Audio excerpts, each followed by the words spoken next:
जय जगन्नाथ। आज की कथा में आप सभी भक्तों का हार्दिक स्वागत है। भगवान श्री कृष्ण और श्रीमती राधा रानी की कृपा से आपकी समस्त मनोकामनाएं पूर्ण हो। एक गांव में एक कृष्णाबाई नाम की वृद्धा महिला रहती थी। वो भगवान श्री कृष्ण की परम भक्त थी। कृष्णाबाई एक झोपड़ी में रहती थी। वैसे तो कृष्णाबाई का वास्तविक नाम सुखिया था, पर कृष्ण भक्ति के कारण इनका नाम गांव वालों ने कृष्णाबाई ही रख दिया था।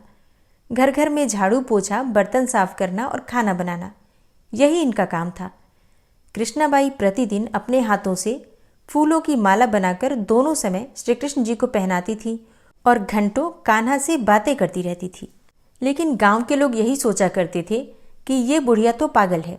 अब एक रात ऐसा हुआ कि भगवान श्री कृष्ण जी अपनी भक्त कृष्णाबाई के स्वप्न में आए और कहा कि कल बहुत बड़ा भूचाल आने वाला है, तुम ये गांव छोड़कर पास के ही दूसरी गांव में चली जाओ। अब क्या करे, मालिक का आदेश था।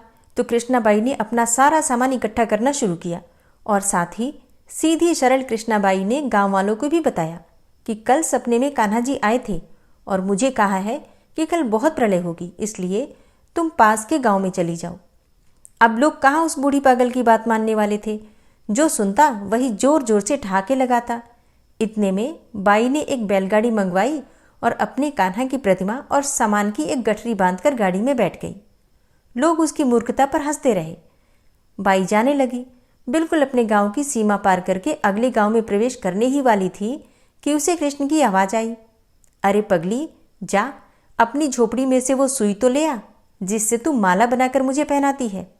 अब ये सुनकर बाई बेचैन हो गई और तड़प गई कि मुझसे इतनी भारी भूल कैसे हो गई। अब मैं अपने कान्हा जी की माला कैसे बनाऊंगी। तो उसने गाड़ी वाले को वहीं रोका और बदहवास होकर अपनी झोपड़ी की तरफ भागी। गांव वाले उसके पागलपन को देखते रहे और उसका खूब मजाक उड़ाते रहे। बाई ने झोपड़ी में जाकर तिनकों में फंसे हुए सुई को निकाला और फिर पागलों की तरह दौड़ती हुई गाड़ी के पास आई। गाड़ी वाले ने कहा कि माई, तू इतनी परेशान क्यों है, कुछ नहीं होना। बाई ने कहा, अच्छा अब जल्दी चल, गांव की सीमा पार कर दूसरे गांव में चल। गाड़ी वाले ने ठीक वैसा ही किया। लेकिन अरे ये क्या, जैसे ही सीमा पार हुई पूरा गांव ही धरती में समा गया। सब कुछ जलमग्न हो गया। गाड़ी वाला भी अटूट कृष्ण भक्त था। येन केन प्रकारेण भगवान ने कृष्णाबाई के साथ उस गाड़ी वाले की रक्षा करने में भी कोई विलंब नहीं किया। इस कथा का एक महत्वपूर्ण बिंदु देखिए कि भगवान जी जब अपने भक्त की मात्र एक सुई तक की इतनी चिंता करते हैं तो भक्त की रक्षा करने के लिए कितना चिंतित होते होंगे। जब तक उस भक्त की एक सुई भी उस गांव में थी, पूरा गांव बचा हुआ था, और जैसे ही भक्त की सुई गांव से बाहर आई, भक्त उस गांव से बाहर आया, पूरा गांव जलमग्न हो गया। सारा गांव प्रलय में डूब गया। इसलिए कहा जाता है कि भरी बदरिया पाप की बरसन लगे अंगार, संत न होते जगत में तो जल जाता संसार। जय श्री राधे। भगवान के भक्तों की कथा सुनने से भगवान में प्रीति बढ़ती है, भक्ति बढ़ती है, और भक्तों के सहारे से ही भगवान की प्राप्ति हो सकती है। इसलिए भक्ति कथाएं, धार्मिक कथाएं नित्य नियम से सुनना चाहिए। ये कथा आपको कैसी लगी कमेंट बॉक्स में ज़रूर बताइए और कमेंट बॉक्स में राधे राधे ज़रूर लिखिए। राजा इंद्रदुम्न ने पूछा, हे द्विजश्रेष्ठ, जन्म से लेकर कुछ काल पहले तक तो आप पुरुषोत्तम क्षेत्र में कभी गए ही नहीं थे, फिर आपने वहाँ के दिव्य वृतांत को कैसे जान लिया? विद्यापति ने कहा, हे राजन, मैं संध्या के समय पुरुषोत्तम तीर्थ में भगवान नीलाचलवासी विष्णु के समीप पहुंचा था। उस समय वहां दिव्य सुगंध युक्त वायु चल रही थी। आकाश मार्ग में देवताओं का सम्मिलित शब्द सुनाई पड़ता था। वहां विश्वावसु नामक शबर मेरा मित्र था। उसने दिव्य उपहार, भोजन तथा यह माला मुझे प्रदान की थी। कभी मलिन न होने वाली यह बहुमूल्य माला लक्ष्मी तथा राज्य का सुख प्रदान करने वाली है और दरिद्रता एवं पाप का संहार करने वाली है। इसलिए इसे आपके योग्य समझकर मैं यहाँ लेकर आया हूँ। भगवान विष्णु का वह उत्तम क्षेत्र सब ओर से जंगलों से व्याप्त है। नीलाचल उसकी नाभि अर्थात केंद्र स्थान है और लंबाई और चौड़ाई में वर्ग के हिसाब से 5 कोस तक का बताया गया है। तीर्थराज समुद्र के तट पर उसकी स्थिति है और वह सब ओर से सुवर्णमयी बालुका द्वारा आवृत है। पर्वत के शिखर पर एक बहुत ऊंचा वटवृक्ष है जो प्रलय काल में भी स्थिर रहता है। उसकी लंबाई 1 कोस तक की है और वह फूल और फल से रहित तथा पल्लवों से सुशोभित है। सूर्य के हटने पर भी उसकी छाया में कोई परिवर्तन नहीं होता। उसके पश्चिम रोहिणी नाम से प्रसिद्ध एक कुंड है, वहां जल का उद्गम है। उसमें उतरने के लिए नील पत्थरों की सीढ़ी उसकी शोभा बढ़ाती है। कुंड के बाहर चारों दिशाओं में स्फटिक मणि की 4 वेदियां हैं। पाप राशि का संहार करने वाले पवित्र जल से भरा हुआ वह कुंड बड़ा ही मनोरम है। कुंड की पूर्व दिशा में जो वेदी है, उसके मध्य भाग में शंख चक्र गदाधारी इंद्रनील मणि में भगवान विष्णु विराजमान है। वह स्थान वट वृक्ष की छाया पड़ने से सदा शीतल ही बना रहता है। भगवान का वह विग्रह 81 अंगुल ऊंचा है और सुवर्णमय कमल के ऊपर स्थित है। उस श्री विग्रह के मुख चंद्र से तीनों प्रकार के तापों का निवारण होता है। भगवान के दोनों नासिका पुट तिल के पुष्प के समान शोभा धारण करते हैं। प्रस्तरमयी मूर्ति होने पर भी भगवान के अधर पर मुस्कान की छटा बनी रहती है। हंसी से खिले हुए युगल कपोलों द्वारा ठोड़ी बहुत सुंदर दिखाई देती है। मुंह के दोनों कोने ऐसे दिखाई देते हैं मानो और किसी मूर्ति के मुख कोण वैसे कभी बने ही ना हो। हास्य युक्त अधर, कपोल, ठोड़ी और मुंह के सुंदर कोने आदि को धारण करने वाले भगवान माधव विश्वकर्मा आदि शिल्पियों के लिए आदर्श बने हुए हैं। मकराकार कुंडलों से सुशोभित दोनों कानों के द्वारा भगवान का मुख चंद्र गुरु और शुक्र के मध्य भाग में स्थित पूर्ण चंद्र का उपहास कर रहा है। गले के सुंदर आभूषण से शोभाजनक कंठ प्रदेश के द्वारा भगवान अपना दर्शन करने वाले पुरुषों के चित्त में दक्षिणावर्त शंख से मुक्तामणि के प्रकट होने की आशंका उत्पन्न करते हैं। उनके कंधे मोटे और चौड़े हैं। घुटने तक की लंबी 4 भुजाएं हैं। वक्षस्थल पर स्वच्छ एवं निर्मल हार शोभा पा रहा है। दिव्य कौस्तुभ मणि में पड़े हुए प्रतिबिंब के रूप में मानो वे 14 भुवनों को धारण करते हैं। गहरे नाभि रूपी सरोवर में प्रविष्ट हुई सूक्ष्म रोमावलियों के कारण भगवान का श्री विग्रह बड़ा मनोहर प्रतीत होता है। गले में लटकता हुआ हार त्रिवली के मध्य भाग तक का स्पर्श करता है। मोती की माला कमर के पास तक लटकी हुई है और वे पीतांबर से शोभा पाते हैं। दोनों जंघाएं 2 खंभों के समान जान पड़ती हैं, मानो वे मोक्ष के मंगलमय धाम में ले जाने के लिए बाहरी द्वार के आश्रय हों। भगवान के दोनों चरण गोलाकार घुटनों और पैरों तक लटकती हुई वनमाला तथा रत्नमय कणों से शोभा पाते हैं। वे हार, कंकण और भुजबंद और मुकुट आदि से विभूषित हैं। भगवान अपने चारों हाथों में क्रमशः चक्र, पद्म, गदा और शंख रूप में परिणत ज्ञान, अहंकार, ऐश्वर्य तथा शब्द ब्रह्म अर्थात वेद राशि को धारण करते हैं। भगवान जगन्नाथ संपूर्ण दिशाओं को प्रकाशित करते हुए नीलाचल के शिखर पर विराजमान हैं, जिनका दर्शन करके भक्तिपूर्वक प्रणाम करने से मनुष्य देह बंधन से मुक्त हो जाता है। भगवान के वाम पार्श्व में भगवती लक्ष्मी वीणा बजा रही हैं। उनकी दृष्टि भगवान के मुख की ओर है और वे संपूर्ण लावण्य का निवास तथा समस्त अलंकारों से विभूषित हैं। जगत के पिता और माता भगवान विष्णु और भगवती लक्ष्मी दोनों उस पर्वत पर निवास करते हैं। मैंने उन दोनों का दर्शन किया। वे दोनों मौन भाव से बैठे हैं और अपनी मुस्कुराती हुई दृष्टि से दर्शन करने वाले प्राणी पर कृपा की वर्षा करते हैं। दीनों पर दया करने के कारण मैंने उन्हें चैतन्य रूप में ही माना है।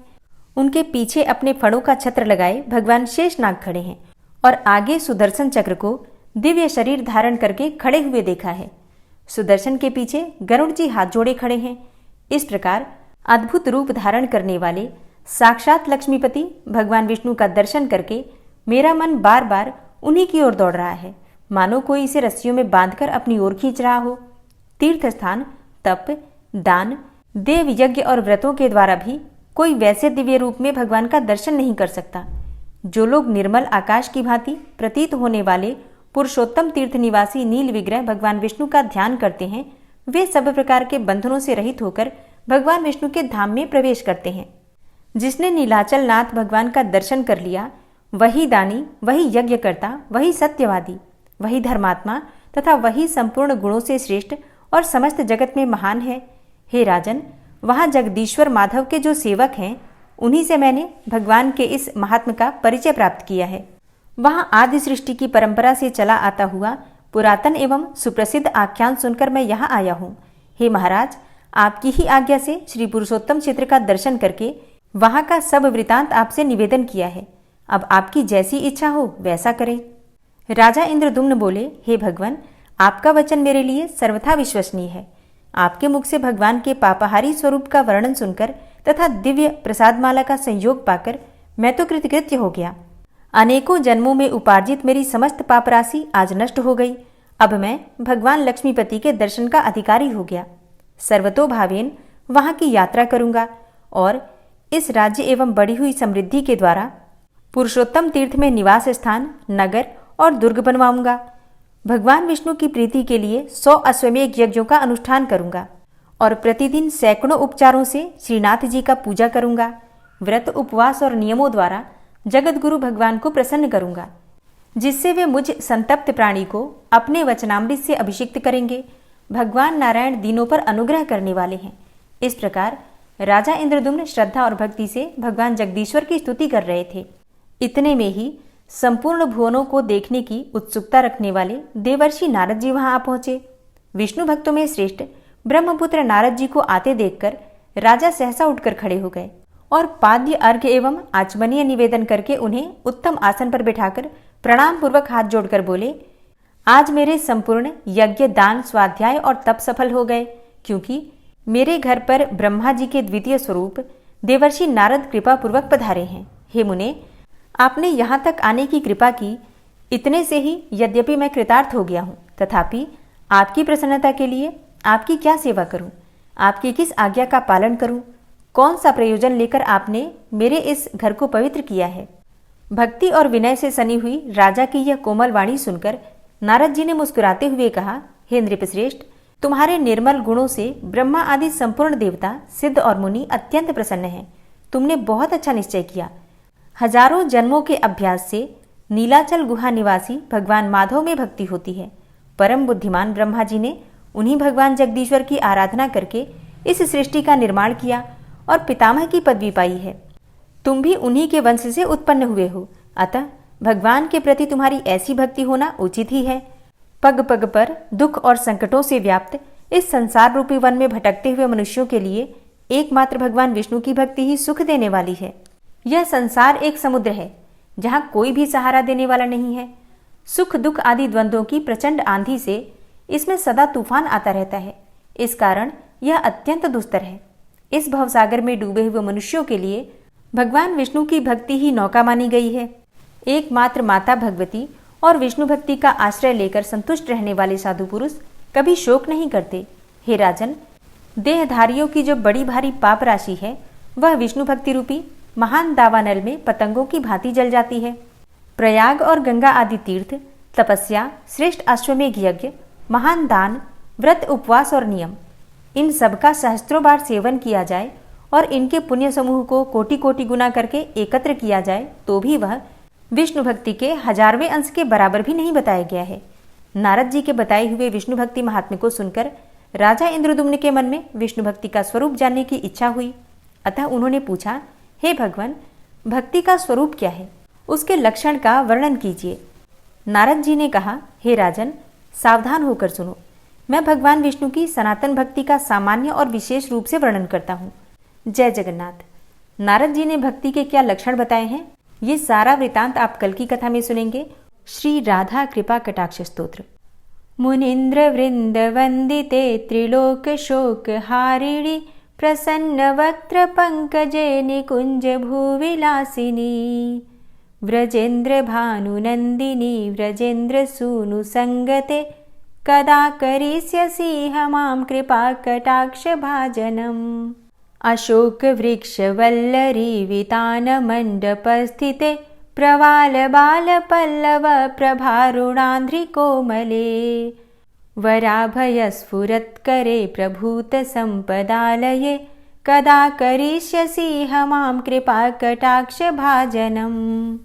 अनंगरंग मंगलम प्रसंग भंगुरं भ्रुवां सविभ्रमं ससंभ्रमं दृगंत बाणपातने निरन्तरं वशीकृत प्रतीत नन्दनन्दने कदा करिष्यसि हमां कृपा कटाक्ष भाजनम्।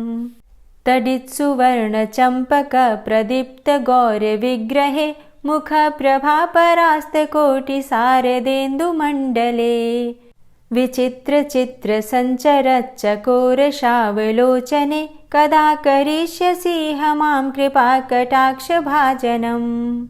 मदोन्मदादि यौवने प्रमोदमान मंडिते प्रियानुराग रंजिते कला विलास पंडिते अनन्य धन्य कुंज राज्य काम केली कोविदे कदा करिष्यसि हमां कृपा कटाक्ष भाजनम्। अशेष हाव भाव धीर हीर हार भूषिते प्रभूत शात कुंभ कुंभ कुंभि कुंभ सुस्तनि प्रशस्त मंद हास्य चूर्ण पूर्ण सौख्य सागरे कदा करिष्यसि हमां कृपा कटाक्ष भाजनम्। मृणाल वाल वल्लरी तरंग रंग दौर्लते लताग्रलास्य लोल नील लोचनावलोकने ललल्लुलन्मिलन्मनोज्ञ मुग्ध मोहिनाश्रिते कदा करिष्यसि हमां कृपा कटाक्ष भाजनम्। सुवर्ण मल्लिकाञ्चित त्रिरेख कम्बुकण्ठगे त्रिसूत्र मङ्गली गुण त्रिरत्न दीप्ति दीधिते सलोल नील कुन्तल प्रसून गुच्छ गुंफिते कदा करिष्यसि हमां कृपा कटाक्ष भाजनम्। नितंब बिंब लंबमान पुष्प मेखला गुणे प्रशस्त रत्न किंकिणी कलाप मध्य मंजुले करींद्र शुंड दंडिकावरोह शोभ गोरुके कदा करिष्यसि हमां कृपा कटाक्ष भाजनम्। अनेक मंत्रनाद मंजुनूपुरारवस्खलत् समाज राजहंस वंश निक्वणाति गौरवे विलोल हेम वल्लरी विडम्बि चारु चंक्रमे कदा करिष्यसि हमां कृपा कटाक्ष भाजनम्। अनंत कोटि विष्णुलोक नम्र पद्मजार्चिते हिमाद्रिजा पुलोमजा विरिञ्चिजा वरप्रदे अपार सिद्धि रिद्धि दिग्ध सत्पदांगुली नखे कदा करिष्यसि हमां कृपा कटाक्ष भाजनम्। मखेश्वरी क्रियेश्वरी स्वधेश्वरी सुरेश्वरी त्रिवेद भारतीश्वरी प्रमाण शासनेश्वरी रमेश्वरी क्षमेश्वरी प्रमोद काननेश्वरी व्रजेश्वरी व्रजाधिपे श्रीराधिके नमोस्तुते। इतीममद्भुतं स्तवं निशम्य भानुनन्दिनी करोतु सन्ततं जनं कृपा कटाक्ष भाजनम्। भवेत्तदैव संचित त्रिरूपकर्मनाशनं लभेत्तदा ब्रजेन्द्र सूनुमण्डल प्रवेशनम्। जय जय श्री राधे, जय जय श्री राधे। गजेंद्र मोक्ष पाठ। शुक जी ने कहा कि बुद्धि के अनुसार पिछले अध्याय में वर्णन किए गए रीति से अपने मन को नियंत्रित करके और हृदय को स्थिर करके गजेंद्र अपने पिछले जन्म में याद किए गए सर्वोच्च कार्य और बार बार जप किए जाने वाले स्तोत्र का जप करने लगा। गजेंद्र ने मन ही मन श्री हरि को ध्यान करते हुए कहा कि जिनके प्रवेश करने से शरीर और मस्तिष्क चेतन की तरह व्यवहार करने लगते हैं, ओम द्वारा लक्षित और पूरे शरीर में प्रकृति और पुरुष के रूप में प्रवेश करने वाले उस सर्वशक्तिमान देवता का मैं मन ही मन स्मरण करता हूँ, जिनके सहारे ये पूरा संसार टिका हुआ है और जिनसे ये सारा संसार अवतरित हुआ है, जिन्होंने प्रकृति की रचना की है और जो खुद उसके रूप में ही प्रकट है, लेकिन उसके बावजूद भी वो इस पूरी दुनिया में सर्वोपरि और श्रेष्ठ हैं। ऐसे अपने आप और बिना किसी कारण के भगवान की मैं शरण में जाता हूँ। अपने संकल्प शक्ति के बल पर अपने ही स्वरूप में रचित और सृष्टि काल में प्रकट एवं प्रलय में अप्रकट रहने वाले इस शास्त्र प्रसिद्धि प्राप्त कार्य कारण रूपी संसार को जो बिना कुंठित दृष्टि के साक्ष्य रूप में देखते रहने पर भी लिप्त नहीं होते, चक्षु आदि प्रकाशकों के परम प्रकाशक प्रभु आप मेरी रक्षा करें। बीतते गए समय के साथ तीनों लोकों और ब्रह्मादि लोकपालों के पंचभूत में प्रवेश कर जाने पर और पंचभूतों से लेकर महत्वपूर्ण सभी कारणों के उनकी परम करुणा स्वरूप प्रकृति में मग्न हो जाने पर उस समय दुर्गेर और घोर अंधकार रूपेण प्रकृति ही बच रही थी। उस अंधकार से परे अपने परम धाम में जो सर्वव्यापी भगवान सभी दिशाओं में प्रकाशित होते रहते हैं, वो भगवान मेरी रक्षा करें। विभिन्न नाट्य रूपों में अभिनय करने वाले और उस अभिनेता के वास्तविक स्वरूप को जिस प्रकार से साधारण लोग भी नहीं जान पाते, उसी तरह से सत्व प्रधान देवता और महर्षि भी जिनके स्वरूप को नहीं जान पाते, ऐसे में कोई साधारण प्राणी उनका वर्णन कैसे कर सकता है। ऐसे दुर्गम चरित्र वाले भगवान मेरी रक्षा करें। अनेकों शक्ति से मुक्त, सभी प्राणियों को आत्मबुद्धि प्रदान करने वाले, सबके बिना कारण हित और अतिशय साधु स्वभाव ऋषि मुनिजन जिनके परम स्वरूप को देखने की इच्छा के साथ वन में रहकर अखंड ब्रह्मचर्य तमाम अलौकिक व्रतों को नियमों के अनुसार पालन करते हैं, ऐसे प्रभु ही मेरी गति है। वह जिनका हमारी तरह न तो जन्म होता है और न जिनके द्वारा अहंकार प्रेरित कर्म ही होते हैं, जिनके निर्गुण स्वरूप का न तो कोई नाम है और न रूप ही है, फिर भी समय के अनुसार जगत की सृष्टि एवं प्रलय के लिए स्वेच्छा से जन्म आदि को स्वीकार करते हैं, उन अनंत शक्ति संपन्न परम ब्रह्म परमेश्वर को नमस्कार है। उन प्राकृत आकार रहित एवं अनेकों आकार वाले अद्भुत कर्मा भगवान को बारंबार नमस्कार है। स्वयं प्रकाशित सभी साक्ष्य परमेश्वर को मेरा शत शत नमन है। वैसे देव जो मन, वाणी और चित्तवृत्तियों से परे हैं, उन्हें मेरा बारंबार नमस्कार है। विवेक से परिपूर्ण पुरुष के द्वारा सभी सत्व गुणों से परिपूर्ण निवृत्ति धर्म के आचरण से मिलने योग्य और मोक्ष सुख की अनुभूति रूपी भगवान को मेरा नमस्कार है। सत्व गुण को स्वीकार करके शांत, रजोगुण को स्वीकार करके घोर एवं तमोगुण को स्वीकार करके मूढ़ से प्रतीत होने वाले भेद रहित, अतएव सदा समभाव से स्थित ज्ञानघन प्रभु को मेरा नमस्कार है। शरीर इंद्रिय आदि के समुदाय रूप संपूर्ण पिंडों के ज्ञाता, सबके स्वामी एवं साक्षी रूप प्रभु को मेरा नमस्कार है। सबके अंतर्यामी, प्रकृति के भी परम कारण किंतु स्वयं कारण रहित प्रभु को नमस्कार है।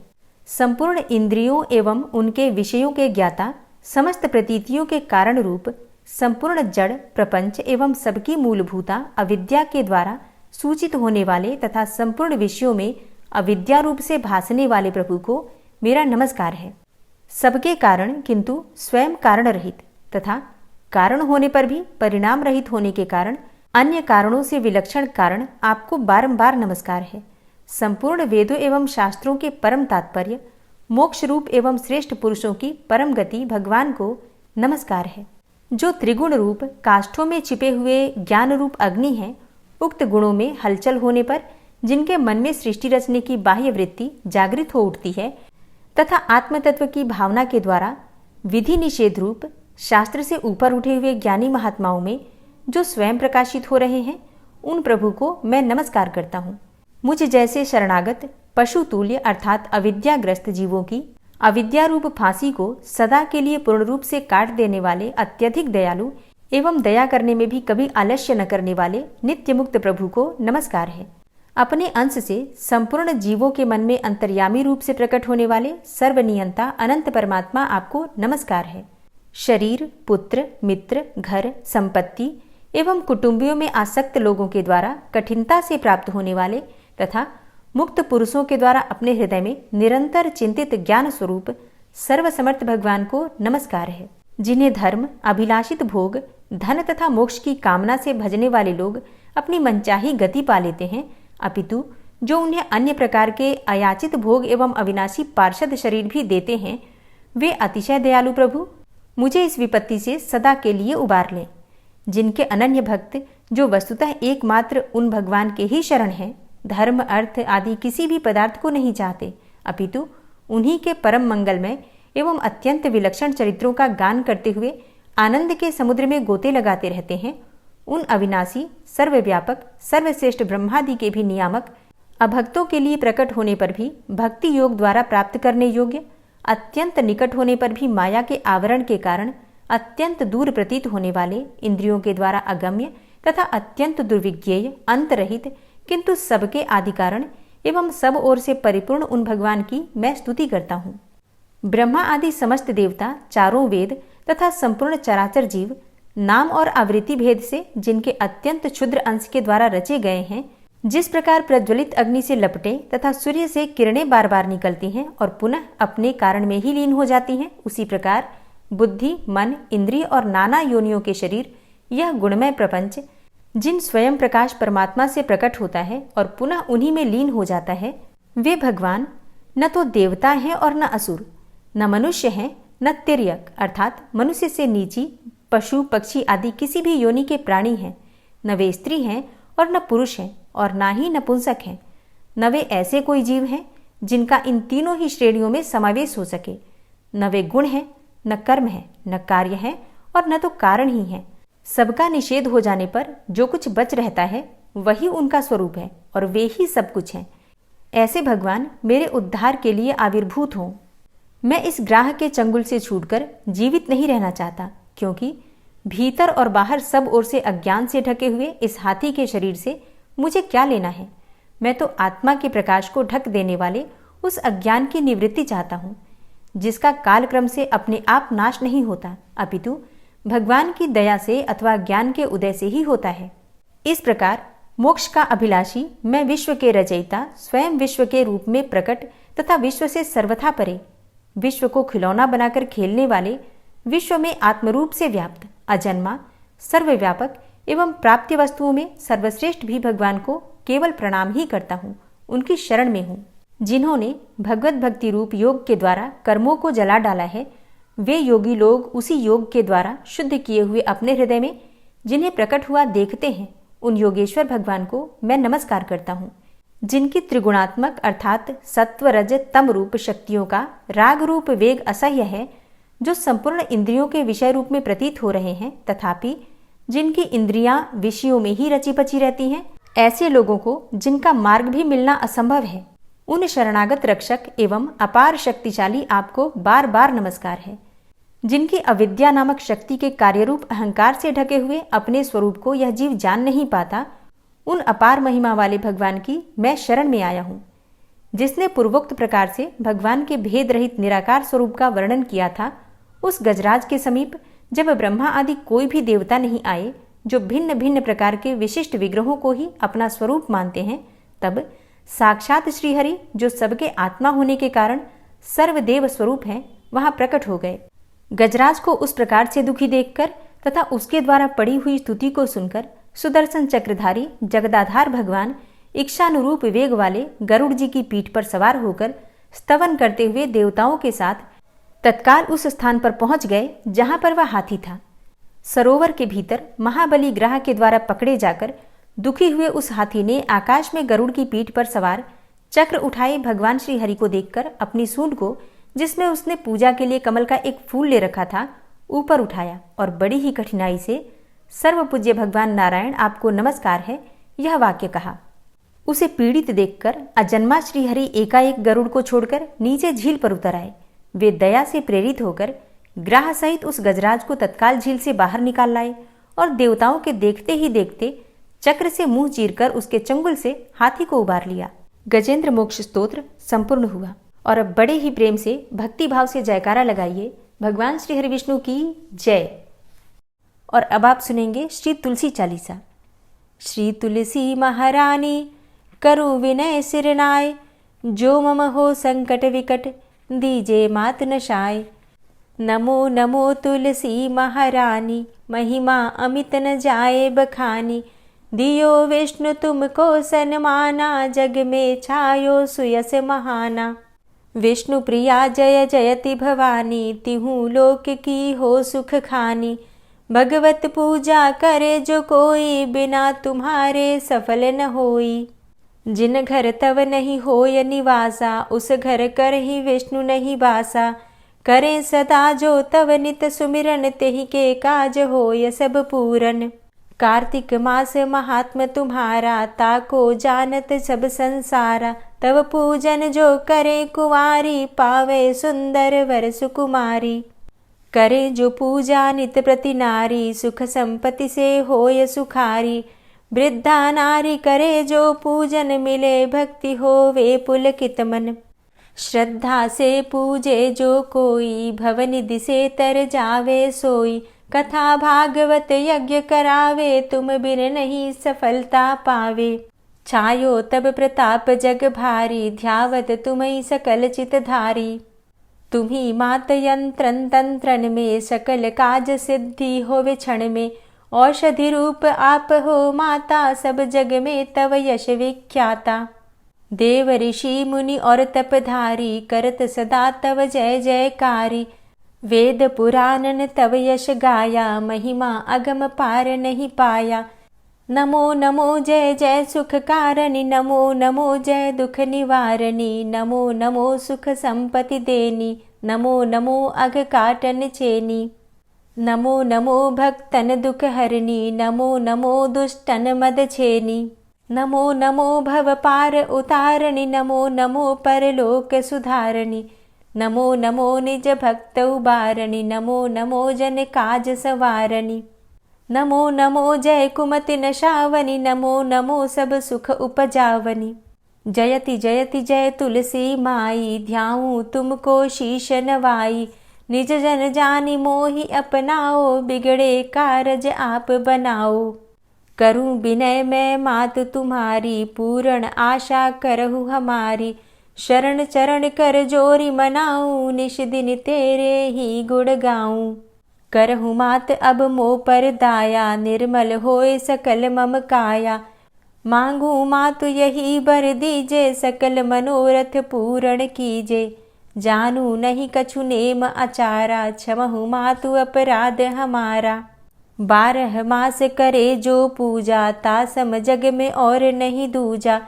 प्रथम ही गंगा जल मंगवावे, फिर सुंदर स्नान करावे। चंदन अक्षत पुष्प चढ़ावे, धूप दीप नैवेद्य लगावे। करें आचमन गंगा जल से, ध्यान करे हृदय निर्मल से। पाठ करे फिर चालीसा की, स्तुति करे मात तुलसा की। यह विधि पूजा करे हमेशा, ताके तन नहीं रहे कलेशा।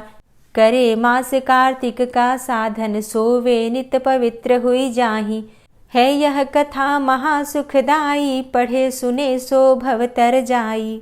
यह श्री तुलसी चालीसा, पाठ करे जो कोय। गोविंद सो फल पावही, जो मन इच्छा होय। तुलसी चालीसा संपूर्ण। और अब आप सुनेंगे तुलसी महारानी की आरती। तुलसी महारानी नमो नमो, हरि की पटरानी नमो नमो। तुलसी महारानी नमो नमो, हरि की पटरानी नमो नमो। धन्य तुलसी पूर्ण तप कीनो, धन्य तुलसी पूर्ण तप कीनो। शालिग्राम की बनी पटरानी नमो नमो। तुलसी महारानी नमो नमो, हरि की पटरानी नमो नमो। जाके पत्र मंजरी कोमल, जाके पत्र मंजरी कोमल। श्रीपति कमल चरण लपटानी नमो नमो, हरि की पटरानी नमो नमो। तुलसी महारानी नमो नमो। धूप दीप नैवेद्य आरती, धूप दीप नैवेद्य आरती। पुष्पन की वर्षा बरसानी नमो नमो, हरि की पटरानी नमो नमो। तुलसा महारानी नमो नमो। 56 भोग 36 व्यंजन, 56 भोग 36 व्यंजन। बिन तुलसा हरि एक न मानी नमो नमो। तुलसी महारानी नमो नमो, हरि की पटरानी नमो नमो। सभी सखी मैया तेरो यश गावे, सभी सखी मैया तेरो यश गावे। भक्ति दान दीजे महारानी नमो नमो। तुलसा महारानी नमो नमो, हरि की पटरानी नमो नमो। नमो नमो तुलसा महारानी, नमो नमो तुलसी महारानी। तुलसी महारानी नमो नमो, हरि की पटरानी नमो नमो। तुलसी महारानी नमो नमो, हरि की पटरानी नमो नमो। प्रेम से बोलिए तुलसी मैया की जय। दोस्तों, उम्मीद करती हूँ आज की कथा आपको ज़रूर पसंद आई होगी। वीडियो अच्छी लगी हो तो लाइक कीजिए, शेयर कीजिए और चैनल पर पहली बार आए हैं तो सब्सक्राइब करके बेल आइकन को ज़रूर प्रेस कर लीजिए। मिलती हूँ आपसे अगली वीडियो में, तब तक के लिए जय श्री राधे।